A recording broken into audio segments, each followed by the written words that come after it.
राजा अपने भरोसेमंद वजीर के पास जाता है और उसे सारी व्यथा कह सुनाता है। राजा की सारी बात सुन वजीर बोला, महाराज, यदि ऐसा है तो आप उस लड़की से विवाह कर लीजिए। हो सकता है उससे ही हमें अपने राज्य का वारिस मिल जाए। राजा को अपने वजीर की बात उचित लगी। अगले दिन वो अपने वजीर को भी साथ ले जंगल में उसी स्थान पर जाता है जहां उसकी मुलाकात मोहिनी से हुई थी। राजा झरने के पास गया और उसे आवाज दी, पर कोई नहीं आया। जब बहुत बार आवाज देने के बाद भी मोहिनी नहीं दिखाई दी तो राजा का वजीर उसके पास आया और बोला, राजन, हो सकता है वो आज आई ही ना हो। आपने बताया था वो पास के ही गांव में रहती है, हमें वहीं चलकर देखना चाहिए। राजा और उसका वजीर दोनों अपने घोड़ों के ऊपर सवार हो पास के गांव में जाते हैं। मोहिनी का नाम पूछते पूछते दोनों उसके घर पहुंच जाते हैं। दो शाही व्यक्तियों को शाही घोड़ों पर देख गांव वाले भी कौतूहलवश आस पास जमा हो जाते हैं। राजा घोड़े से उतरकर झोपड़ी के बाहर जाता है और मोहिनी को आवाज देता है। राजा की आवाज सुन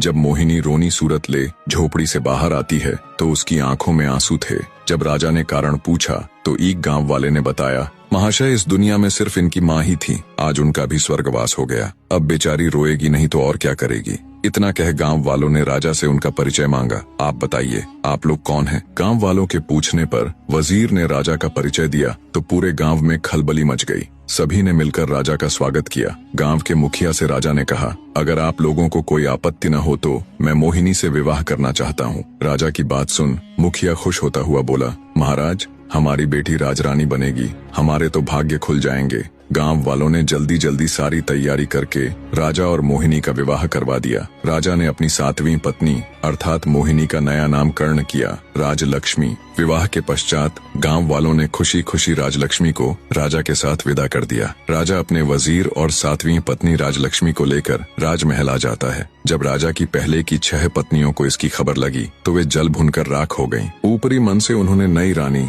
राजलक्ष्मी का स्वागत किया। समय बीतने लगा। अब राजा का अधिकांश समय नई रानी राजलक्ष्मी के साथ ही बीतने लगा। ये देखकर पुरानी रानी और अधिक ईर्ष्या से भर गई, परंतु राजलक्ष्मी को इसकी भनक तक नहीं थी। वो भोले भाले स्वभाव और एकदम साफ दिल की औरत थी। वह बाकी रानियों को अपनी बड़ी बहन की तरह सम्मान देती थी। समय बीता। एक दिन रानी राजलक्ष्मी ने राजा को शुभ समाचार दिया कि वो पिता बनने वाले हैं। रानी के मुख से ये बात सुन राजा जयसिंह की खुशी का कोई ठिकाना नहीं रहा। वो खुशी से रानी राजलक्ष्मी को गले लगा लेता है। राजा तुरंत कुल गुरु को बुला उन्हें आदेश देता है कि अब से नित्य प्रति रानी राजलक्ष्मी को धार्मिक और प्रेरक कथाएं सुनाई जाएं। नई रानी के गर्भवती होने का समाचार जल्दी ही पूरे राज्य में फैल गया। चारों तरफ बधाइयों की धूम मची हुई थी। बने रहे।